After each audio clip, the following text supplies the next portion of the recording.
Today's daf is daf Pei Daled. We're going to begin on daf Pei Gimel Amid Beis, 5 lines up from the bottom. And the Gemara alludes to the Mishnah, which quotes from the Shimon Gamliel, who says that Masna Mashekosa B'Torah Tno Botel. So then made a t'nai that he would not inherit his wife after her death, and the t'nai is null and void. Amar Rav Haloch Rav Shimon Gamliel V'lo Mitameh. Rav Paskins Lidina that after she dies, the Baal will inherit her, but not for the reason of Rav Shimon. My Haloch Rav Shimon Gamliel V'lo Mitameh. Ilay Haloch Rav Shimon Gamliel V'yomer and Mesa Yerushed of Alav Mitameh. The Ilu Rav Shimon Gamliel saw a Masna Mashkos B'Torah Tno Botel. The Rav Sovar, and this is in line with the Shita Rav Yehuda, back on Daf Nun Vav, that Kol T'nai Sheb'Momon Kayim, Tno Kayim, that in Dinimomenos you can make any T'nai. However, with regard to Yerusha Sabal, even Rav agrees that the T'nai is bottled for a different reason, and that is because Sovar, Rav holds Yerusha Sabal Midrabanon, the Chachamim Osu Chizik U'Devreim Yosef Mishal Torah. So there are two very important points here in the way the Gemara right now is formulating Rav. One is that Yerusha Doraisa only applies in the case of She'er Basar, meaning blood relatives, but marriage ishus cannot create Yerusha, and the whole institution that a Baal inherits his wife is only the Rabbanon. Point number two, that even though in a T'nai on the Doraisa, if a person would make a condition in which he waives his rights to inherit a blood relative, that T'nai would be Kayim, would be valid, because Kol T'nai Sheb'Momon Kayim, according to Rav. But nevertheless, since Yerusha was instituted by the Rabbanon, we have a principle that Chachamim Asu Chizuk L'Verim Yosef Mishel Torah. And in this case, the Chachamim gave Chizuk to Yerusha Sabal, such that the T'nai in which he waives his rights to inherit his wife is completely null and void. So at this point, the Gemara is suggesting that Rav and Rav Shimon and Rav Shimon Gamliel came to the same conclusion that the T'nai is bottled, but from different vantage points. Whereas Rav Shimon Gamliel holds Masna Mashkosa B'Torah even in the Dovish of a moment no Batel. Rav holds in a Doraisa, if it's a Dovish of a moment, then Masna Mashkosa B'Torah Tno Kayim. However, Rav holds, and in the case of a D'Rabbanan, they canceled his T'nai, and therefore his T'nai being invalid, he will inherit his wife after her death. And now we begin the daf for today, daf Pei Daled. The Gemara rejects this, and why is that so? Because the Gemara is going to prove that Rav holds that even in the case of a T'nai Sheb'Momon, Tno Bata. What's the case? The Sova Rav Tno Kaim Ha'itma Ha'omer Lechavero. The sugi Masechet Makis. Al Menashe ein lecha alai ono. He sells an object to a buyer under the condition that you, the buyer, will not come with any claim of ona, namely that I overcharged you. So basically, this T'nai is contradicting the law of ona, because the Torah established in the law of ona that within certain bounds, let's say if it's a shtus, more than a shtus, that he overcharged him, the sale is invalid. And now he's creating a T'nai to change the law and alter the Torah's law. Rav Homer Yesh Lo No. His T'nai is completely batel, even though we're talking about dini moments. And it means that Rav holds that Masna Mashekosa B'Torah Tno batel, which would therefore mean that it couldn't be that Rav in the case of Yerusha Sabal was disagreeing with Rav Shimon Gamliel B'Tameh, because Rav holds that exact time, that Masna Mashkosa B'Torah Tno Bata. So what did Rav mean when he said v'lav mitameh? Shmuel disagrees with Rav, and he holds masna mashkos b'tor v'dovish b'mamon no kaya. Shmuel Omer ein lo lo no. The buyer cannot come back and claim you overcharged me, because the t'nai that under which the buyer accepted the sale was that there would be no claim of onah, meaning the buyer gave up and waived his rights of onah. But we see clearly that Rav holds exactly the same time of Rav Shimon Gamliel, and that is that Masa Mashkos B'Torah Filu B'Dovish of a moment no botel.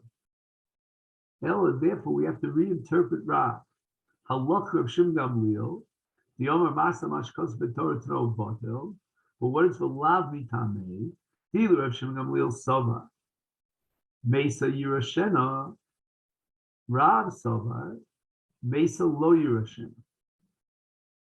In other words, the Gemara is backtracking with regard to Rav on two major points.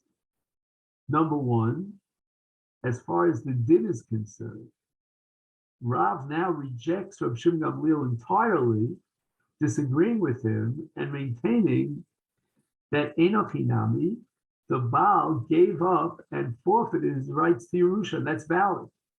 He will not inherit his wife when she dies. Because Rav Shimon Gamliel says, Mesa Yerusha. So the machlokas is not just theoretical or conceptual, but it's actual. And Rav would hold Mesa Lo Yerusha. Now we have to add another major change. The Gemara is now holding that according to Rav, Yerusha's Habal, insofar as it's the Rabbanon, the T'nai is Kayim.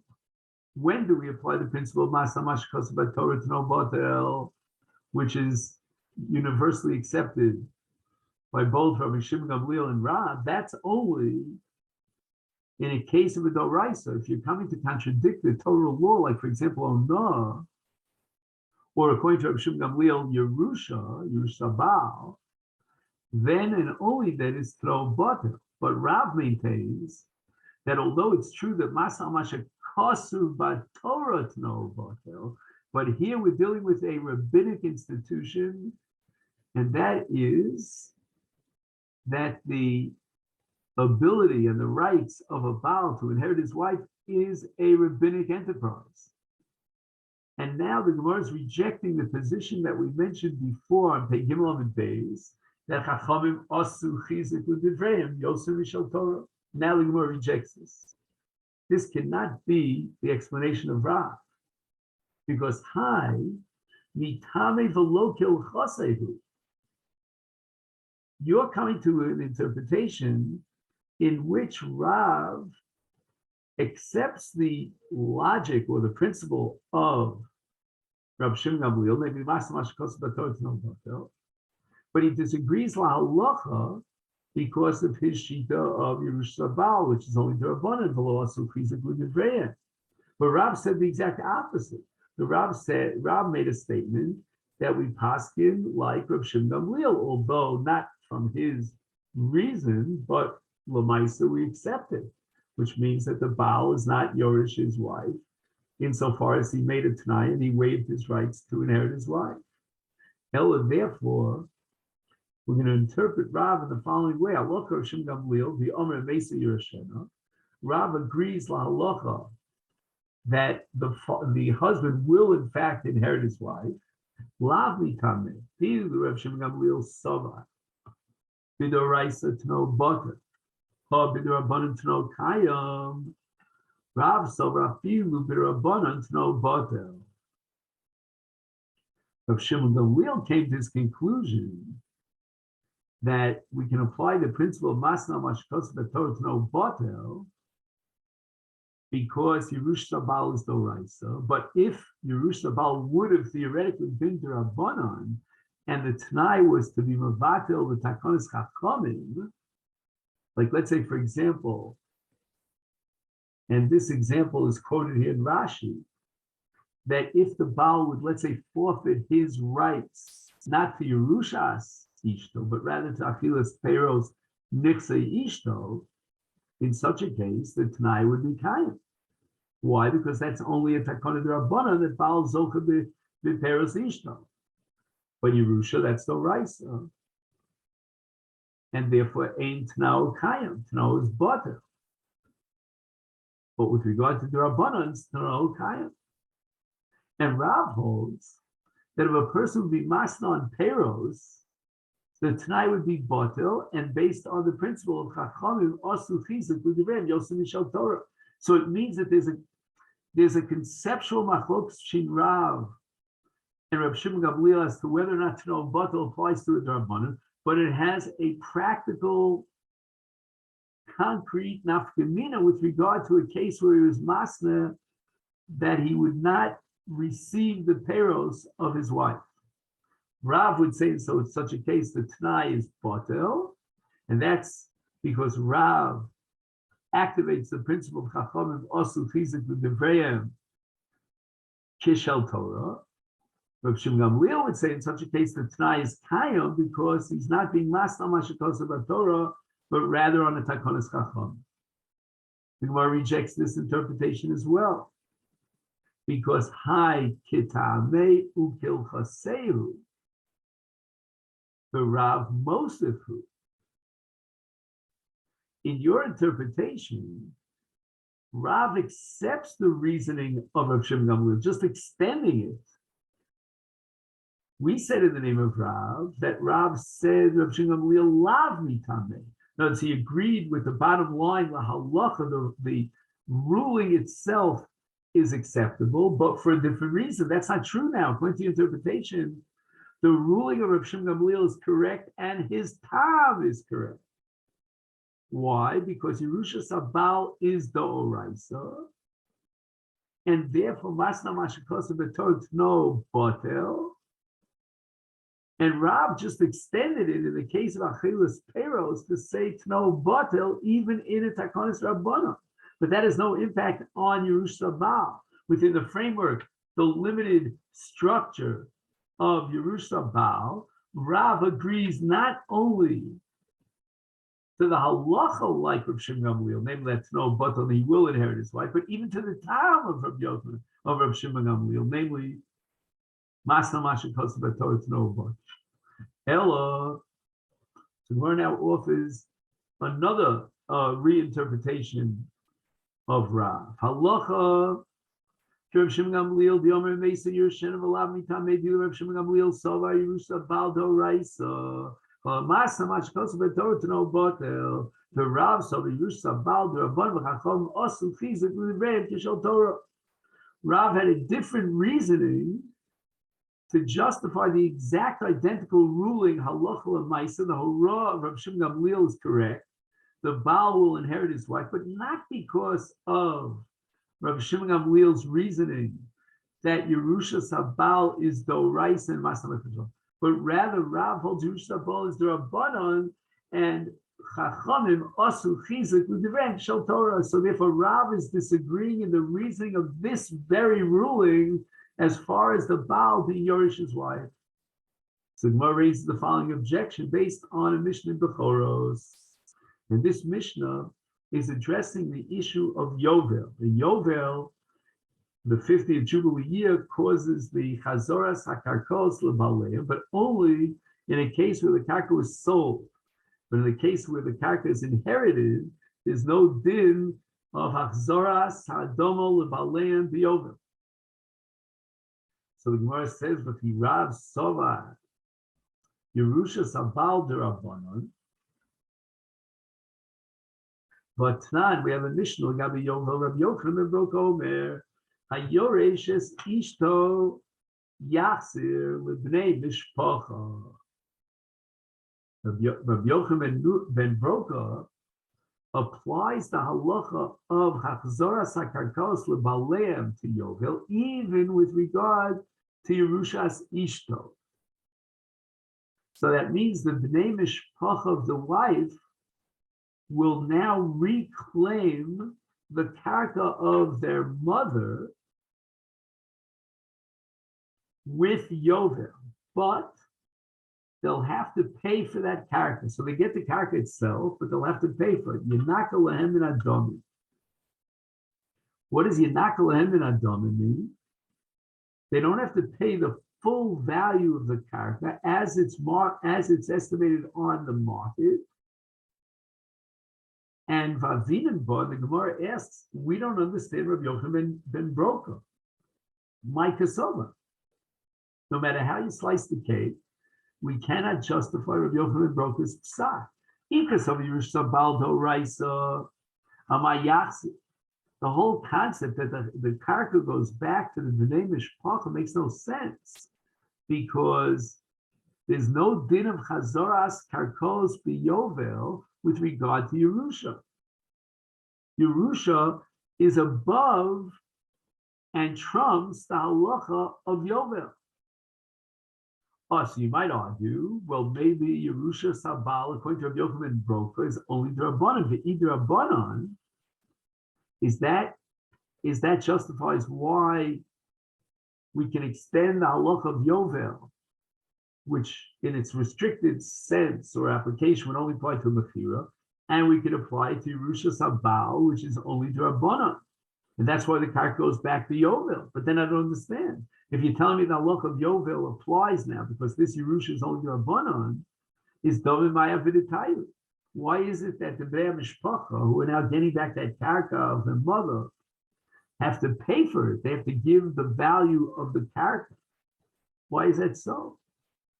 There's a halacha of Chazoras HaKarkos B'Yovel, and Eino Tzricho Shalim. You don't pay for that. Comes along Rav with an original interpretation of Rabbi Yochanan Broka. Liolam Ksav Yishabaldo Raisa. And if that be the case, then how can you tell me that the karka through Yovel goes back to the Yorshim of the mother? There's no din of Yovel and Achzoras Karkos on Yerusha. But Rav comes up with a whole new twist on Rabbi Yochanan ben Broka. You know what he's talking about? Rabbi Yochanan is talking about to go and show Rishto Ishto Beisakvoras Mishum Pgam Mishpocha. We have a whole new perspective here on what's going on in this Mishnah in Bechoros. We're talking about a case of a family plot in a Beis HaKvaros, which is where that family had designated that plot for the burial of the members of that family. And now the plot is owned by Mrs. So-and-so, and she dies. And her husband now wants to inherit the plot that was designated as a family burial plot for that family of his wife. And now Rabbi Yochanan ben Broka, when he says that the Yovel halacha will apply, he's talking about a whole different story. Mishum Pgam Mishpacha.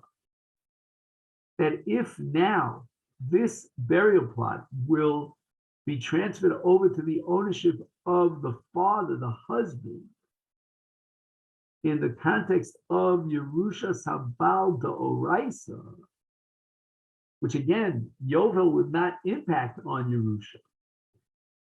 So surely the karka would not revert back to the ownership of the Bnei Mishpachas Ha'em based on Yovel, but based on a different halacha, which is a Takanas Chachamim called Mishum Pgam Mishpacha. That no other members of any other families, like for example, the Yorshim of the father, the Krovim of the father, right, would be able to bury the dead in a plot that was designated to the exclusive rights of burial to the mother and her mishpach. It's Omer Rabbanon Lishkol Domi V'Leheda. The Rabbanon Mesaken that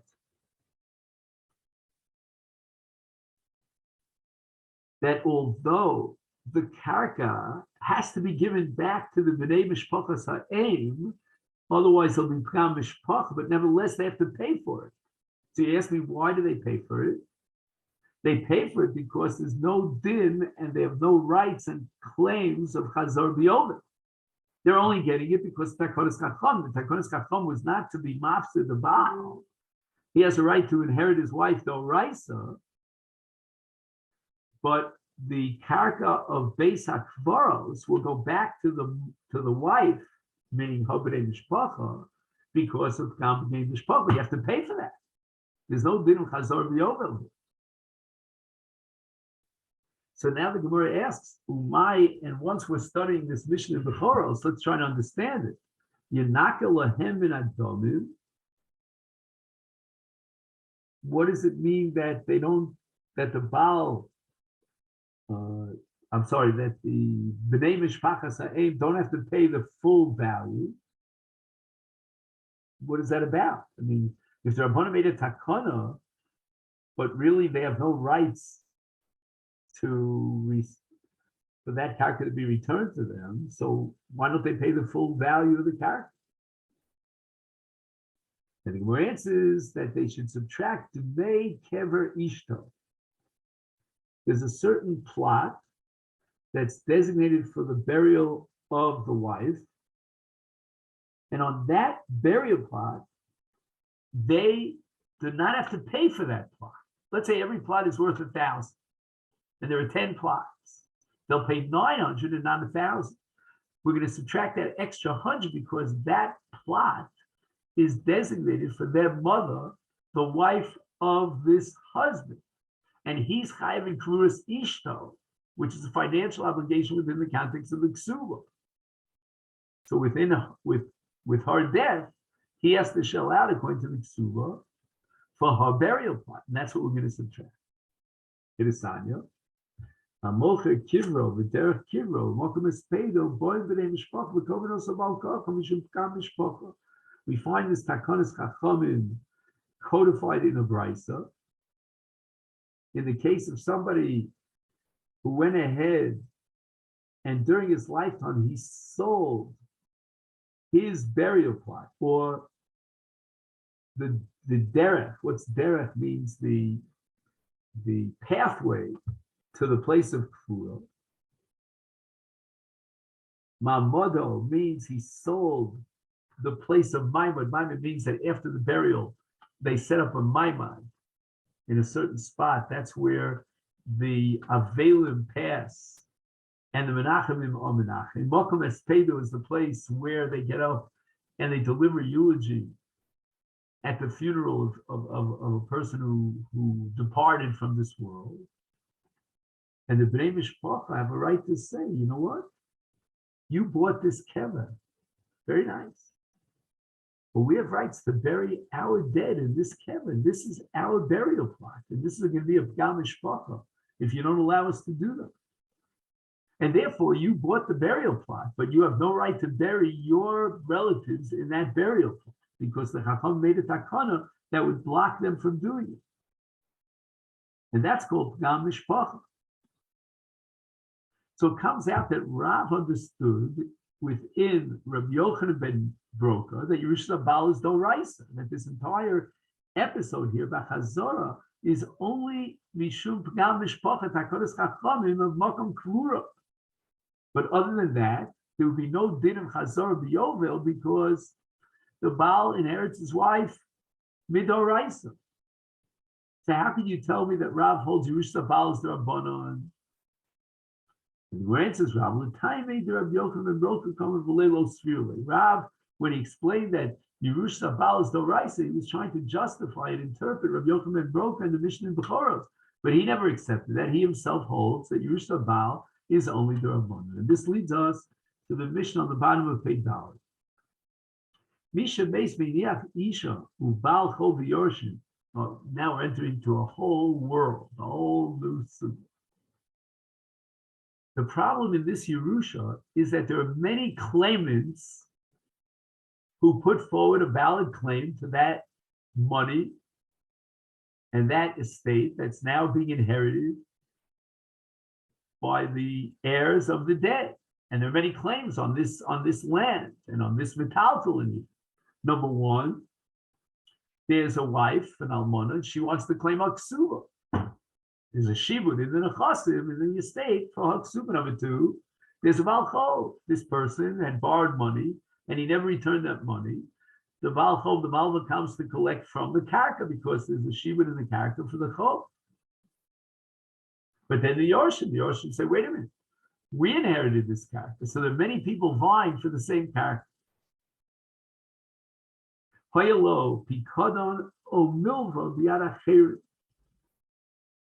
Now this deceased person had deposited a property or a possession of value in the hands of so-and-so, or milva, he had lent money to some. So again, the first part of the mission is talking about a case where others are claiming against him if he were alive. And the second part of the Mishnah, the because of milva, that's where he's claiming against them, again, if he were alive. And here we have machlokas between Rabbi Tarfon and Rabbi Akiva. Now, I'm going to make a statement here, which later on we might have to rescind, and that is that Rabbi Tarfon vis-a-vis Rabbi Akiva is a Rebbe vis-a-vis a Talmud. So keep that in mind. Rabbi Akiva is considered a Talmud of Rabbi Tarfon. And the Gemara is going to vacillate about that, but that's the initial assumption. Rabbi Tarfon was the Gadol Adon. And he has a principle here called Yinosnu lekoshel shebahen, very ambiguous kind of statement, but it means that basically we're going to designate first dibs to collect from this karka of the Yerusha to the weaker one of them. What does that mean, the weaker one of them? Maybe he doesn't have proof to substantiate his claim, or maybe he has a shtar with a later date on it. That's called the koshel, the weaker one.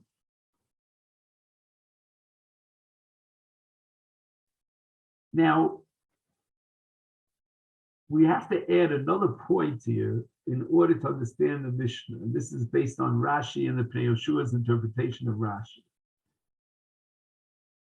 We have a principle that metaltale lo mishtable lebal chov, meaning a bal chov does not have lien rights or shibud rights on metaltale. And this case is the exception to the rule. Let's assume that according to Rabbi Tarfon, the bal chov is the koshel shabbat. That means he'll collect from the Yerusha. Based on what? Based on shibud. Well, he's collecting the taltul. Or even the Isha is probably collecting the taltul. We're not limited to a case where the person who died, the father left for his children, his heirs, karka, might even be the taltul. So Rabbi Tarfon, in formulating his view of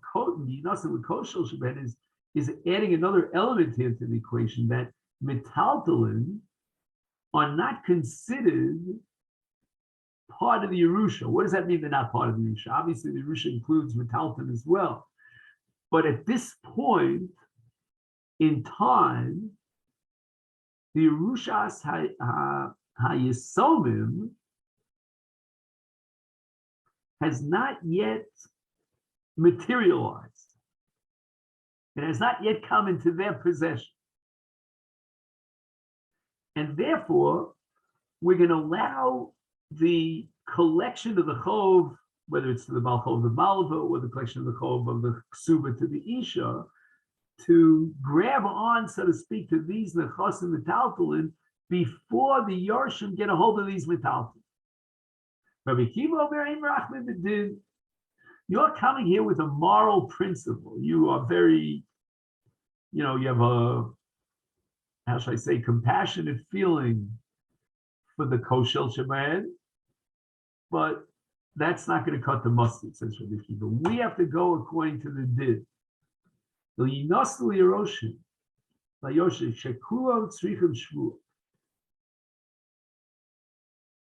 halacha is that if a Baal Chov comes to collect, or an Isha of a Ksuba from the estate after the death of the Love or the death of the husband, they're required to take a shvuah, which means And this is the Gemara later on. Habali para minichsa yisom lo tipara el b'shvua.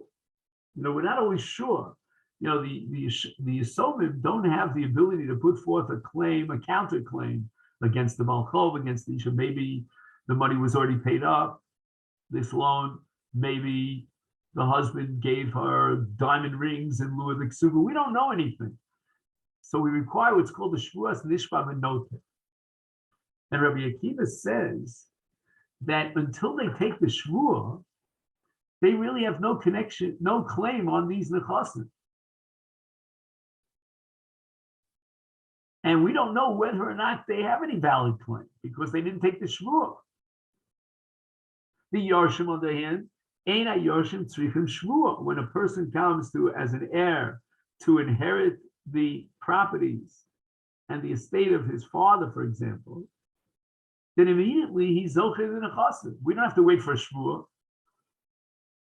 And therefore, in whose rishus are these nechasim with the death of the father? They're not in the rishus of the balchov or the isha, because they have to take a shvuah, because they different mitzvah some el b'shvuah, but rather they're in the possession of the yarshim, and the balchov and the isha cannot collect from the yarshim. Now we have another machlokas between Rabbi Tarfon and Rabbi Akiva that parallels, mirror images the Reisha. And that is, Hiniach Peros Tlushim in Akarka. When the father died, he had peros that were already harvested. And again, Rabbi Tarfon is going to argue they didn't come into the rishus of the Yisomim. And therefore, says Rabbi Tarfon, Kol HaKodu Behem Zocha Behem. In other words, you can collect from a taltalin as long as they haven't yet come into the rishus of the Yisomim. And therefore, whoever comes first, whether it's the Malchov and he grabs these peros, whether it's the Isha, they were Zocha Behem. Zocha Isha Yosem Iksuba. Let's say the value of the peros exceeds that of the Ksuba.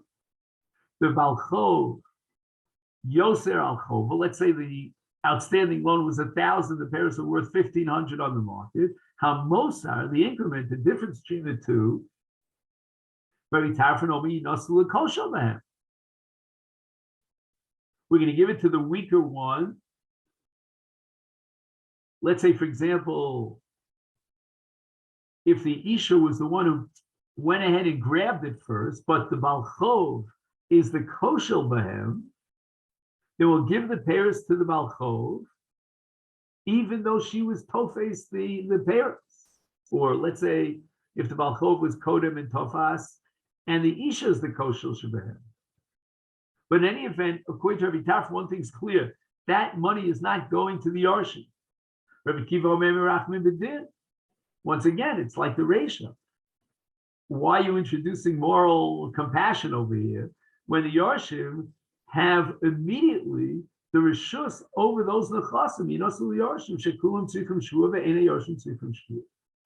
So G'mayas lama lemisnei bil v'lama listei pikadon. Now there was a part of the Mishnah that we, so to speak, skipped. I mean, we didn't skip it, but we de-emphasized it. And that's the case where the deceased has property in the possession of someone else that he deposited.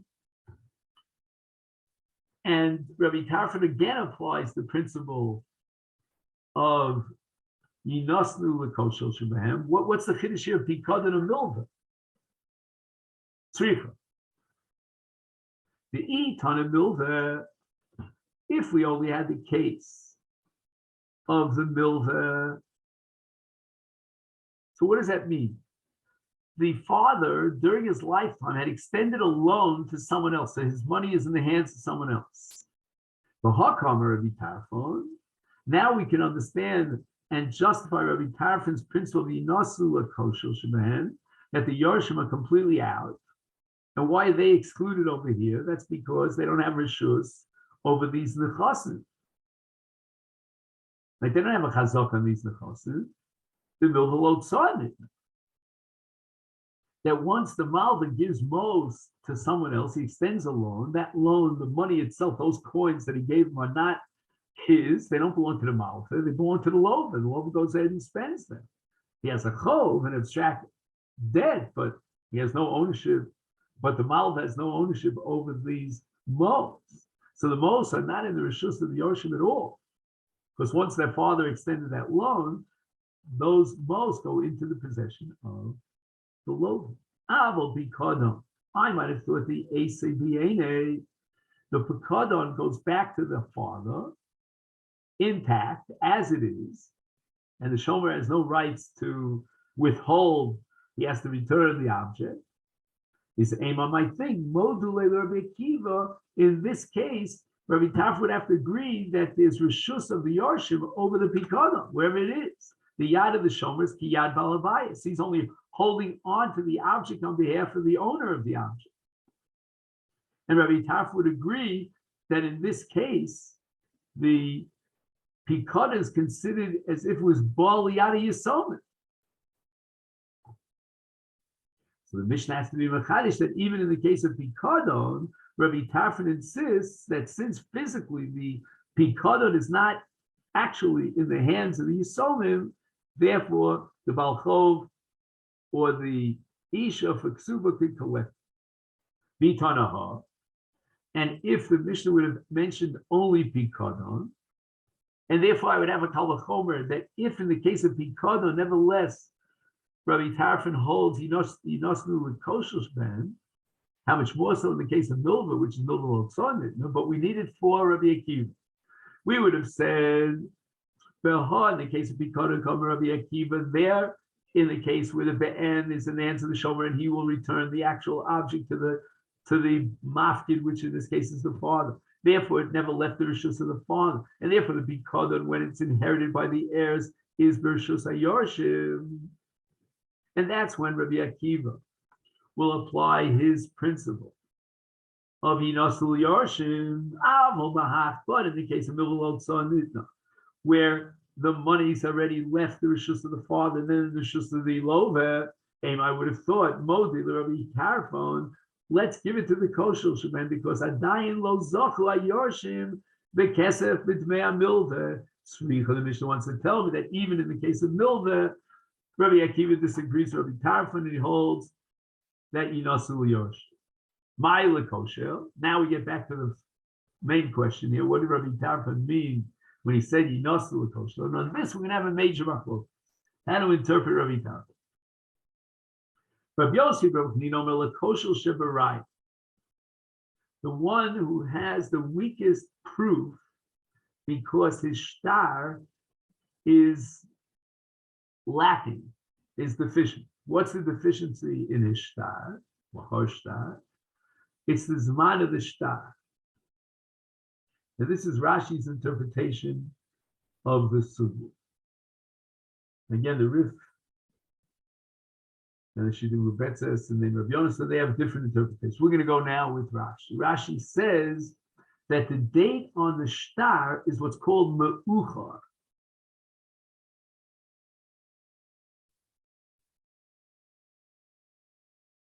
And what does that mean? That means that the husband or the malva or the lover, just a second.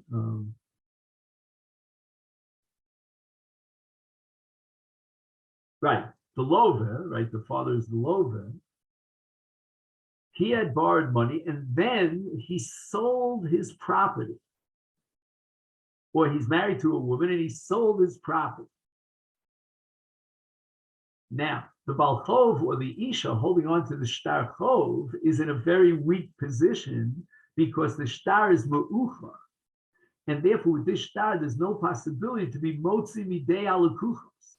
You can't rip out and confiscate the karka of the deceased since that karka was sold at a date that predates the Zman in the Shtar.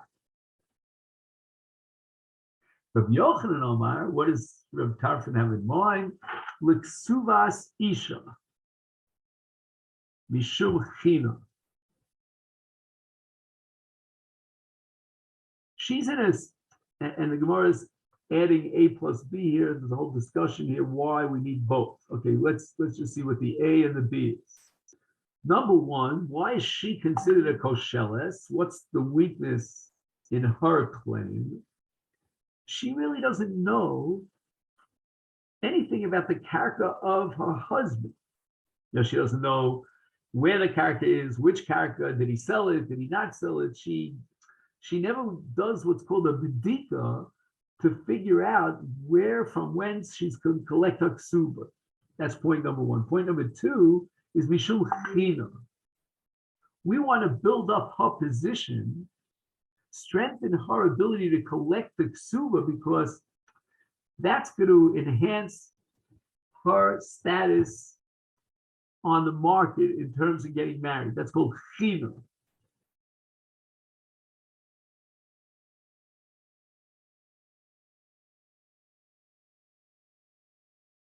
One second.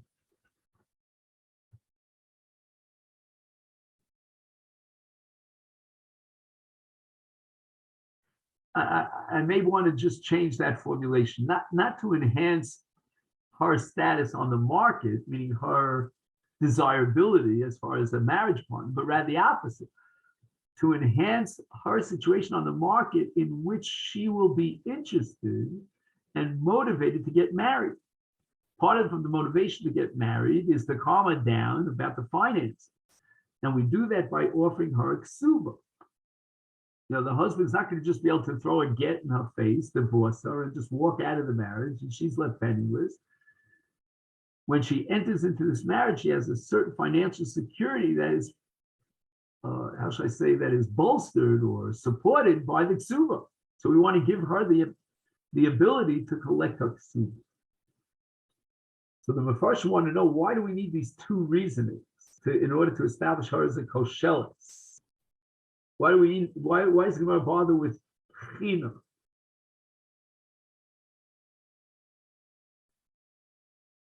So he says here in the name of one of the achronim who's published in the back here, he says, Afa balchov nikra kosher. It's not enough just to say that she's a kosheles, she's not aware exactly what her rights are in terms of the karka, she doesn't do a bedika and all that stuff, because the balchov is also a kosher. Right, he's in trouble because he can't collect from lekuchos because he has a later date on his shtar. So therefore, in order to give the isha one up it, so to speak, as a kosheles above and beyond the balchov, the Gemara adds the explanation of mishum china. And the Gemara says that this machlokas as to how to interpret Rabbi Tarfon is really machlokas tanoim, kitanoi, Rabbi Binyamin Omer, lekoshel shebaraya, v'ukosher, and Rabbi Elazar Omer leksuvas isha mishum china.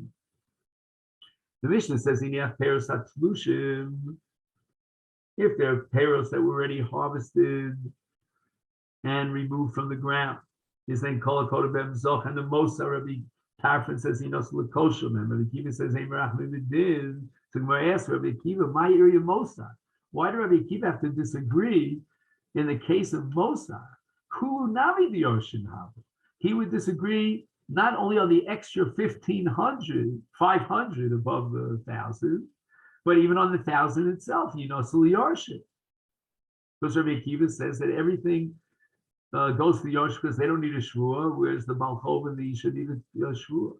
Mor says, since Rabbi Tarfon's discussion was only about the Mosar, therefore Rabbi Akiva related to that formulation and that ruling of Rabbi Tarfon. But obviously, Rabbi Akiva is not talking about the Mosar. And now we turn to Daf Pei Daled Amud.